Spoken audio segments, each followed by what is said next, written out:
రెండే రెండు దారులు, ఏ దారి కావాలా మానవా? ఒకటి పరలోకం, మరొకటి పాతాళం.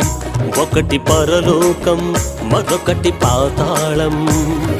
పరలోకం కావాలు, పాతాళం కావాలు. పరలోకం కావాలు, పాతాళం కావాలు. తెలుసుకో మానవా, తెలుసుకో మానవా, తెలుసుకో మానవా, తెలుసుకో మానవా.